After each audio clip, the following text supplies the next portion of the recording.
আজকে বিশেষ বক্তব্য দিবেন আমাদের ভর্তিরারি আশ্রমের মহারাজ স্বামী তজ্জবানন্দজি মহারাজ। আজকে আমরা শুনবো মহারাজের কাছ থেকে ঠাকুর রামকৃষ্ণের সঙ্গে বিবেকানন্দের যে সম্পর্ক কী করে তৈরি হলো সেটা আজকে বিস্তারিতভাবে আলোচনা করবেন স্বামী তজ্জবানন্দজি মহারাজ।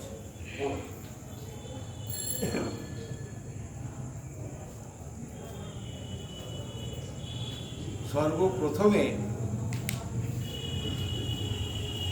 আমরা যে জায়গাটায় বসে আছি অমৃতির, স্বয়ং শিবের মন্দির, স্বয়ং শিব মহাদেব, তাকে আমার আভূমি লণ্ঠিত প্রণত প্রণাম জানিয়ে আরেকটি শিব, যিনি জ্যান্ত শিব ছিলেন, চলমান শিব ছিলেন সেই সময়, যদি আজও তিনি বেঁচে থাকতেন স্বামী বিবেকানন্দ, তাহলে আমরা বলতাম চলো একটু শিবকে দর্শন করে আসি। যেমন তৎকালীন কালে শ্রীরামকৃষ্ণদেব রয়েছেন দক্ষিণেশ্বরে, কলকাতাবাসী মানুষ বলতো চলো একটু ঘুরে আসি, ভগবানকে দর্শন করে আসি, অবতারকে দর্শন করে আসি। ঠিক তেমনি আজ এই মহা পূর্ণ দিনে সারা বিশ্বের কাছে, ভারতের কাছে, সমস্ত গ্রামের কাছে আজকে 11ই সেপ্টেম্বর একটি মহার্ঘ একটি, এই দিনটিতে বিশ্বে প্রথম ধর্ম মহাসভা হয়েছিল আমরা জানি, এবং সেই ধর্ম মহাসভায় স্বামী বিবেকানন্দ উপস্থিত ছিলেন। আমার মাতৃপ্রতিম সৌরভ মণ্ডল খুব সুন্দর একটি প্রশ্ন করেছে, আমি বলবো ঠাকুর আর নরেন্দ্রের যে সম্পর্ক সেটি বলবো, আজকে দিনের যে পরিপ্রেক্ষিতে স্বামী বিবেকানন্দ কি বলেছিলেন সেটি বলবো। সবথেকে প্রথম কথা বলি, নমস্কার প্রণাম জানাই শিবকে, স্বামী বিবেকানন্দজিকে। এখানে বয়োজ্যেষ্ঠ আমার থেকে বড় রয়েছেন আমাদের কিরিটিবাবু, আর যারা আছেন আমার থেকে বয়স্ক তাদেরকে আমি আমার প্রণাম। বাকি বাবলুদা রয়েছেন, একটি বিশিষ্ট মানুষ, শিক্ষক মানুষ রয়েছেন, আমাদের সৌরভবাবু রয়েছেন। এর আগে যিনি বক্তা খুব সুন্দর বলছিলেন, কি নাম যেন, সুব্রত ঘোষ, খুব সুন্দর বলেছেন, আমি শুনছিলাম, খুব সুন্দর স্বামীজির ওপর বলছিলেন। তো আমি ওই দিকে না গিয়ে আমি ঠাকুর আর নয়নের কথা একটু বলার চেষ্টা করব। সেই পাগল, নিরক্ষর,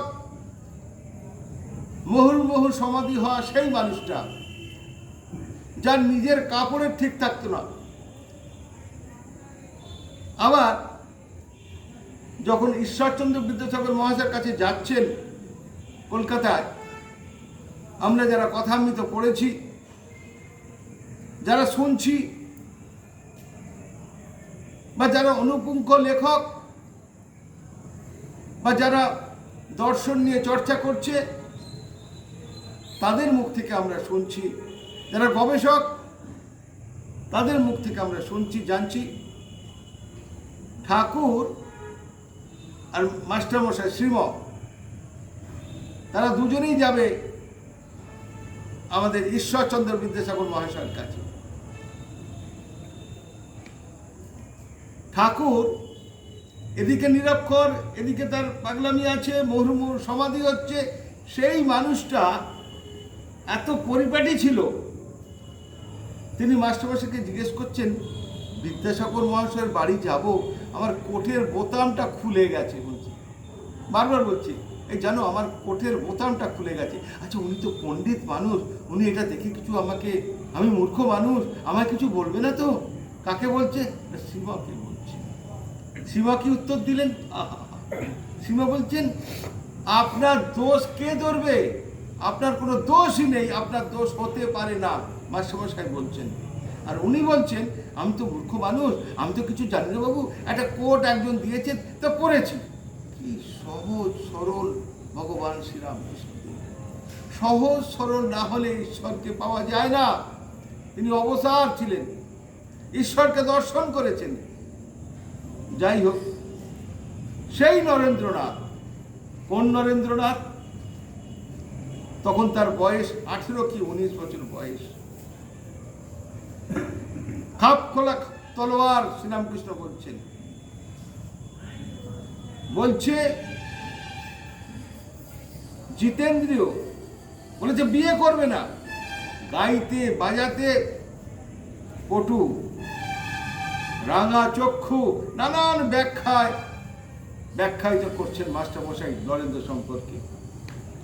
সেই নরেন্দ্র স্বামী বিবেকানন্দ, তার পিতৃ বিয়ে হয়েছে, বাড়িতে হাঁড়ি চড়ছে না, এমন অবস্থা। তার মা বলছেন নরেনকে, হ্যাঁ নরেন, শুনেছি তুই দক্ষিণেশ্বরে যাস, সেখানে একটা পাগলা বামুন আছে, সে কিন্তু নিরক্ষর, সে কিন্তু অনেক কিছু ম্যাজিক করতে পারে, তুই তাকে গিয়ে একটু ধর না, তোকে একটা চাকরি করে দেবে। তার মা বলছেন। নরেন্দ্র তখন চাকরির জন্য কলকাতায় অফিসে, পাড়ায় কোনো কোম্পানিতে, ফ্যাক্টরিতে দাঁড়ে ঘুরে বলছেন, আমাকে একটা চাকরি দিতে পারেন, আমাকে একটা চাকরি দিতে পারেন। কে প্রশ্ন করছে? এই শিব তুল্য নরেন্দ্রনাথ, তিনি ঘুরছেন চাকরির জন্য। তার মা পড়াতে বলছে, তুই একবার জানা দক্ষিণেশ্বরে সেই পাগলা বামুনটার কাছে জানা। কি বলবো আপনাদেরকে, কোনো এক মঙ্গলবারে স্বামী বিবেকানন্দ গেছেন দক্ষিণেশ্বরে। সেই নরেন্দ্রনাথকে দেখে শ্রীরামকৃষ্ণদেব বলছেন, ওরে নরেন এলি, আয় আয় আয়, যেন কত দিনে তাদের মধ্যে একটা সম্পর্ক। বলছে, ওরে নরেন এলি, আয় আয় আয়, বস বস বস। নরেন্দ্রনাথকে বসা। নরেন্দ্রনাথ সঙ্গে সঙ্গে বলছেন, দেখুন মশাই, আমি আপনার কাছে বসতে আসিনি, আমি চারিদিকে ঘুরছি, আমার একটা চাকরি চাই, আপনি আমাকে একটা চাকরি করে দিতে পারেন? আমার বাড়িতে বড় অভাব।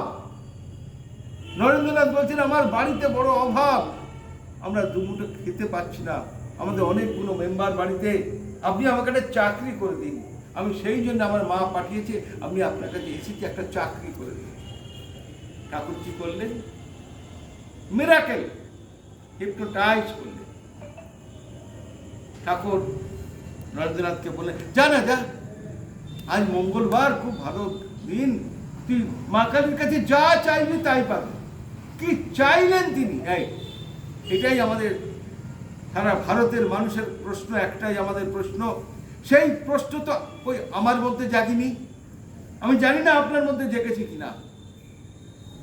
সেই নরেন্দ্রনাথ তখন 18-19 বছরের ছেলে, শিক্ষায় শিক্ষিত, ইতিহাসে পণ্ডিত, ফিলোসফিতে পণ্ডিত, বাংলায় পণ্ডিত, ইংরেজিতে পণ্ডিত, সমস্ত কিছুর বিদ্যার আকর হয়ে বসে আছেন নরেন্দ্রনাথ।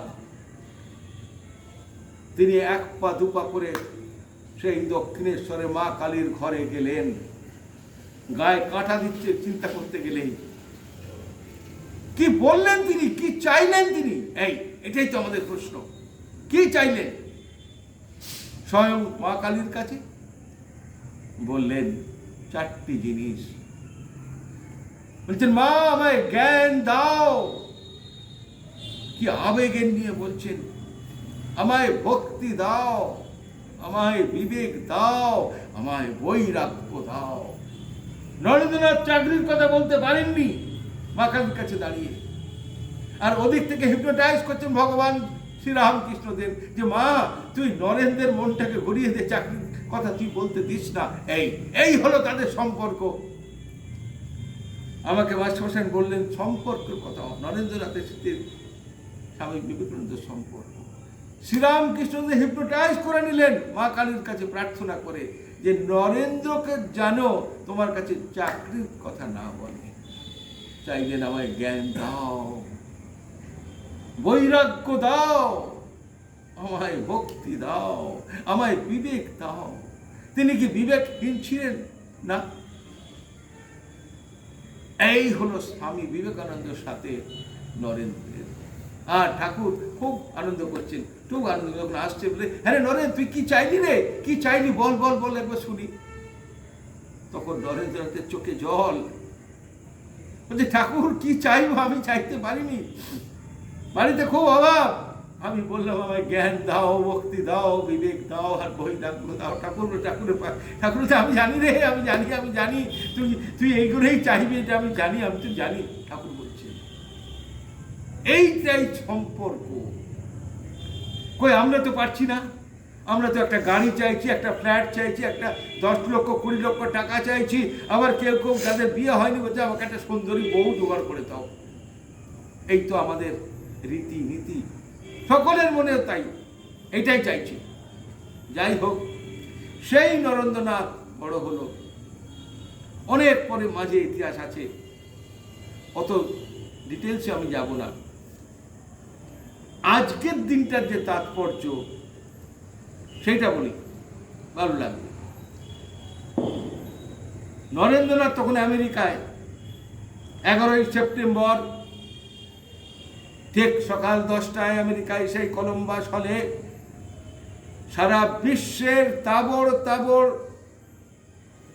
যারা বক্তা, যারা ধর্মযাজক, যারা প্রবক্তা, সারা বিশ্বের তারা 10টার থেকে এসে বসে আছে।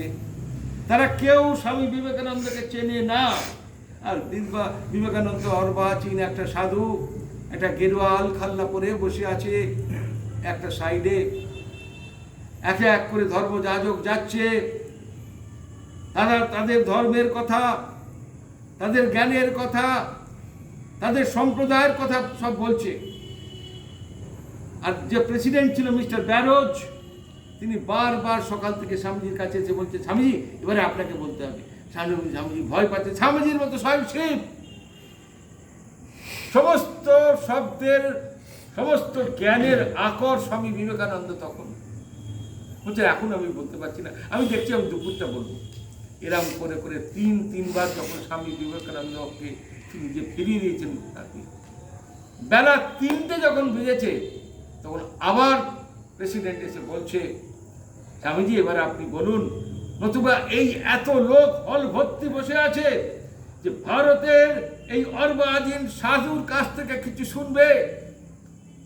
স্বামীজি তখন নিজের পরিচয় কিছু দেননি, অতি সাধারণ ভাবে একটা গেরুয়া কাপড় পরে, আলখাল্লা একটা শার্ট পরে স্বামীজি বসে আছে। যখন 3টের সময় তাকে স্বামীজিকে ডায়াসে নিয়ে যাচ্ছে, কি করলেন স্বামীজি? আমরা যারা গবেষক, যারা স্বামীজিকে নিয়ে চিন্তা করছি, শ্রীরামকৃষ্ণকে নিয়ে চিন্তা করছি, মাকে নিয়ে চিন্তা করছি, তাদের কেন তারা এই কথাটা বলছেন, কেন তাদেরকে নিয়ে আমরা নতুন চিন্তা করছি, কেন তাকে আমরা ঐশ্বরিক দৃষ্টিতে দেখছি, এইগুলো আমাদের চিন্তন। সেই চিন্তনটা আমরা আমাদের সমাজের বুকে, আমরা ধর্মের বুকে আমরা তুলে ধরতে চাই। কি হলো, স্বামী বিবেকানন্দ যখন ডায়াসের কাছে তুলেছে, পোডিয়ামেতে স্বামীজি দাঁড়িয়ে আছেন, স্বামীজি বারবার বলছেন আমি কাঁপছি, আমি কি বলবো। 7,000 মানুষ, শুধু মানুষের মাথাটা তিনি দেখতে পাচ্ছেন। সঙ্গে সঙ্গে তিনি হাত জোর করে প্রার্থনা করছেন। কাকে? মা সরস্বতীকে প্রার্থনা করছেন যে মা আমি কি বলবো আমি জানি না, আমি তো আমেরিকায় এসেছি, আমি তো কিছু জানি না, আমি তো ইংরেজি ছাড়া অন্য কোনো ভাষা জানি না, কোন ভাষায় বলবো? ওখানে তো তাবড় তাবড় সব লোকরা গেছে। মা সরস্বতীকে তিনি প্রার্থনা করছেন যে মা তুমি আমাকে বলাও। আর ভগবান শ্রীরামকৃষ্ণদেবকে তিনি দেখছেন, বইতে লেখা আছে,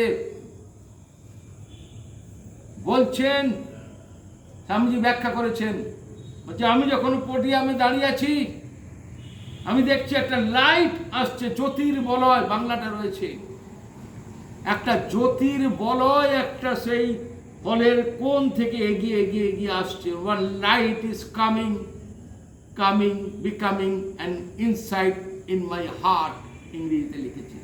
বলছে একটা জ্যোতির্বলয় এগিয়ে এগিয়ে আসছে, সেই জ্যোতির্বলয়টা হচ্ছে ভগবান শ্রীরামকৃষ্ণদেব। তিনি এসে স্বামী বিবেকানন্দের হৃদয়ে ঢুকে গেলেন। স্বামীজি সেটা অনুভব করলেন যে ঠাকুর আমার হৃদয়ে ঢুকল। তখন একটা ঐশ্বরিক শক্তি, দারুণ পাওয়া স্বামী বিবেকানন্দ পেলেন। কি করলেন তিনি? তারপর যে কথাটি স্বামী বিবেকানন্দ বলালেন হচ্ছে, মা সরস্বতী দেবী আর ভগবান শ্রীরামকৃষ্ণদেব পুশ করছেন তাকে, তুমি বলো, তুমি বলো, আমি তোমার সাথে ভেতরে রয়েছি। কি বললেন উনি? সারা পৃথিবীর মানুষ ওই একটা কথায় কেঁপে উঠেছিল।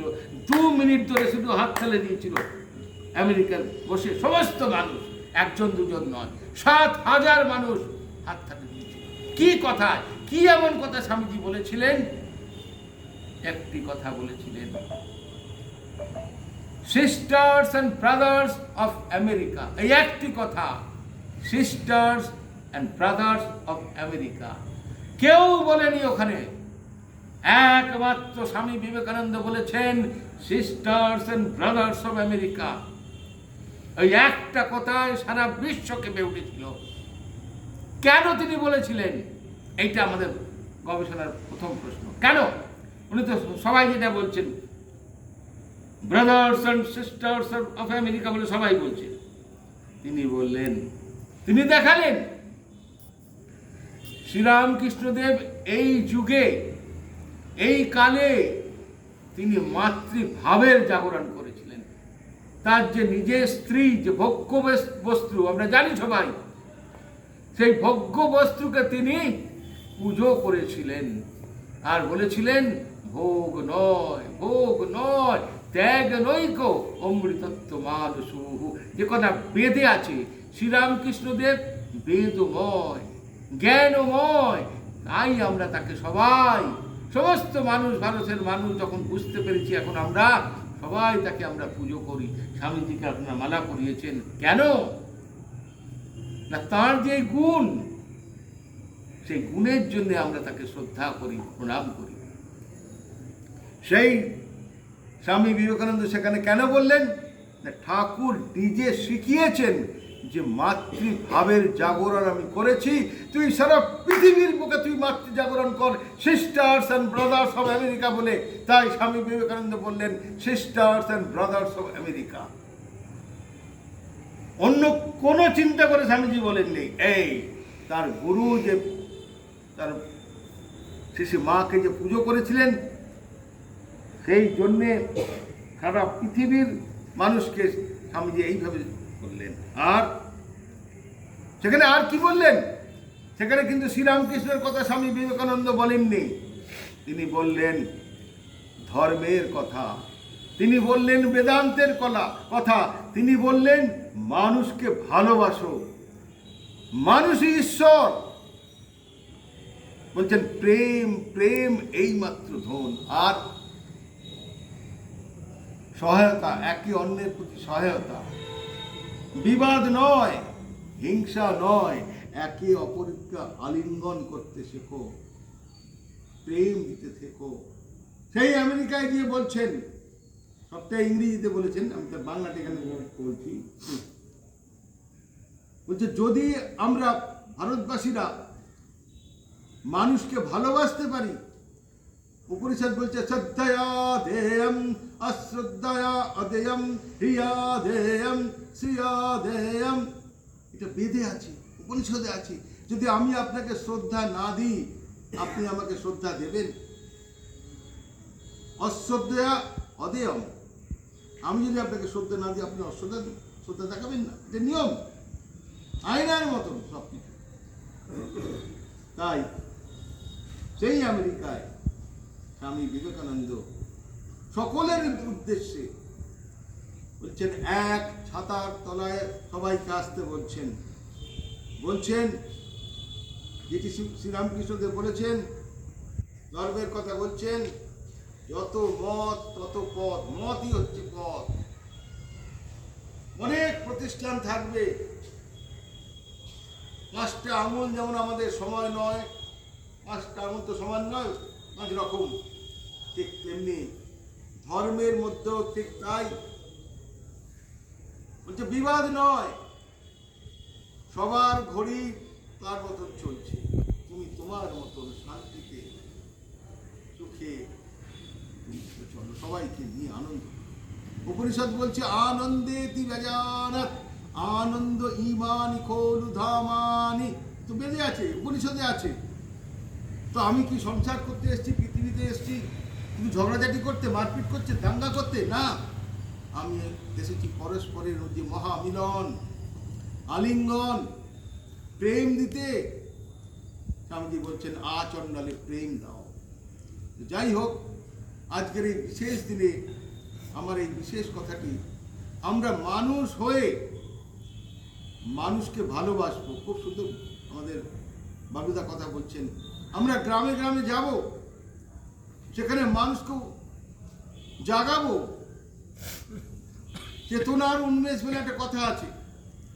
যদি নিজের মধ্যে আমার চেতনা জাগে যে আমি মানুষের উপকার করব, উপকার করা মানে এই নয় যে তাকে 10টা টাকা দিলাম তুমি একটা চা খেও, না। তার মধ্যে যে ভেতরে যে গ্লানি আছে, যে দুঃখ আছে, সেই দুঃখটা তাকে মুছিয়ে দিতে হবে, দিয়ে তাকে পুরো বোঝাতে হবে দুঃখ বলে কিছু নেই, পাপ বলে কিছু নেই, মিথ্যা বলে কিছু নেই। শ্রীরামকৃষ্ণদেব একটি কথা বলেছেন, এই যুগে সত্য কথা বলির তপস্যা। আর মা বলছেন কারো দোষ দেখো না বাবা, দোষ দেখতে মুছে।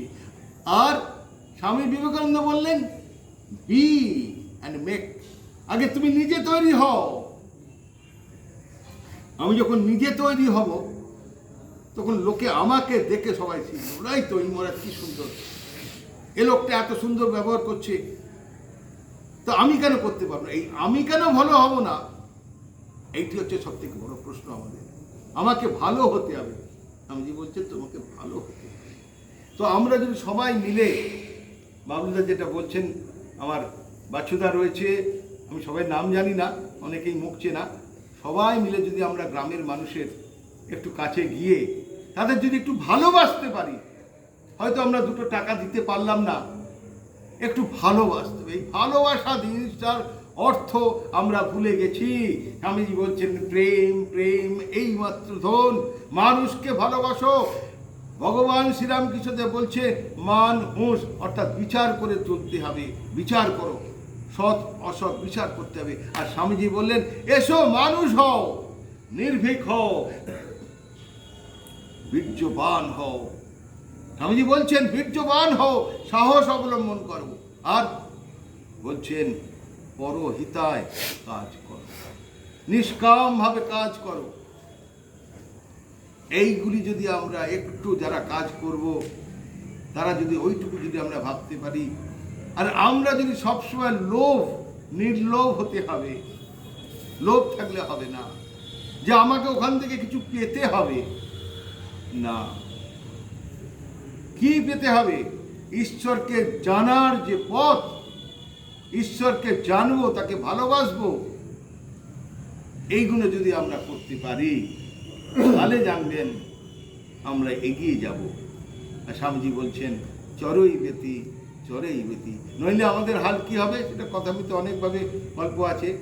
বলছে ইঁদুরটা উঠতে চেষ্টা করছে, ইঁদুর মানে সংসার জীবনে আমরা, ইঁদুরের ল্যাজে একটা ইঁট বাঁধা আছে, ল্যাজে ইঁটটা কি না, মহামায়া, সংসার। ইঁদুরটা উঠতে চেষ্টা করছেন, আপনি ভালো হতে চেষ্টা করছেন, মানুষের সমাজের কাজ করতে চেষ্টা করছেন, ইচ্ছা আপনার হচ্ছে, কিন্তু পাচ্ছেন না। কেন পাচ্ছি না? অপরে হিংসা করে আপনাকে টেনে নামিয়ে দিচ্ছে। ভেবে দেখবেন, ও বাবলুদা এই করছে, ও সৌরভ এই করছে, ওর খুব নাম হচ্ছে, ও এই করছে, টানো ওকে নামাচ্ছে। আমরা তাই মানুষ হতে পারছি না। বলছেন মান হুঁশ, আমাদের হুঁশটা চলে যাচ্ছে। আর স্বামীজি বলছেন এসো মানুষ হও। এই এসো মানুষ হও স্বামীজি বলছেন, তার বিস্তর তার মানুষ হয়। আমরা কি মানুষ নাকি? মানুষ সাফারি শ্যুট করলে আর মায়েরা জামদানি শাড়ি পরলেই কি মা হয়ে গেল? এই যে মাতৃবৎ, সমস্ত মায়েদেরকে, সমস্ত মেয়েদেরকে মাতৃবৎ দেখা খুব কঠিন, খুব খুব কঠিন। মুখে বলা খুব সহজ, কিন্তু সামনে সামনে যখন হয় তখন আমরা পারি না। এই চেষ্টা করতে হবে, চেষ্টা করলে সব হয়। যাই হোক, আমি স্বামী বিবেকানন্দজিকে আবার অভিলণ্ঠিত প্রণাম জানিয়ে, স্বয়ং মহাদেবকে আমার অভিলণ্ঠিত প্রণাম জানিয়ে, বাচ্চুদা, আরও যারা যারা আমার থেকে সিনিয়র রয়েছেন প্রত্যেককে আমার প্রণাম, আমার নমস্কার, আমার শুভেচ্ছা, আমার অভিবাদন। সব থেকে আমি ধন্যবাদ দেবো আজকের দিনের জন্যে বাবলুদাকে, আমার মাস্টারমশাইকে, সৌরভ স্যারকে, আরও যারা যারা এদের সাথে যুক্ত হয়ে আছেন, যে আজকের এই যে মহা মূল্যবান যে দিন, আজকে সূর্য ডুবে গেছে, দিন যেন শেষ হয়ে গেছে, তারই মধ্যে সন্ধ্যে 7টা থেকে সেই মানুষটাকে নিয়ে এই যে চর্চা, স্বামীজির কৃপা সব সময় আপনাদের মধ্যে থাকবে, এটুকু আমার প্রার্থনা রইল স্বামীজির। অন্য সমস্ত জায়গায় স্বামীজিকে নিয়ে আজকে চর্চা হয়ে গেছে, কিন্তু আপনারা এই যে পড়ন্ত সন্ধ্যাবেলায় সবাই যখন শেষ হয়ে গেছে, আবার স্বামীজিকে নিয়ে যে বাবলুদামেরা আপনাদের আবার জাগিয়ে রেখেছেন প্রদীপটাকে, অহভাগ্যম অহভাগ্যম অহভাগ্যম। আমি আপনাদের প্রত্যেককে ধন্যবাদ হাততালি দিয়ে স্বাগত জানাই। এই যে সময়টা আপনারা ছাড়লেন না, এখন 8:30 মতো হয়তো বাজে, স্বামীজিকে নিয়ে আমরা এখনও চর্চা করছি। স্বামীজি আমাদের আশীর্বাদ করবেন, ঠাকুর আমাদের আশীর্বাদ করবেন, মা আশীর্বাদ করবেন, আর স্বয়ং মহাদেবের জায়গায় আপনারা বসে আমরা আলোচনা করছি, তিনি আমাদের কৃপা আশীর্বাদ করবেন। এই বলে আমার ছোট্ট বক্তব্য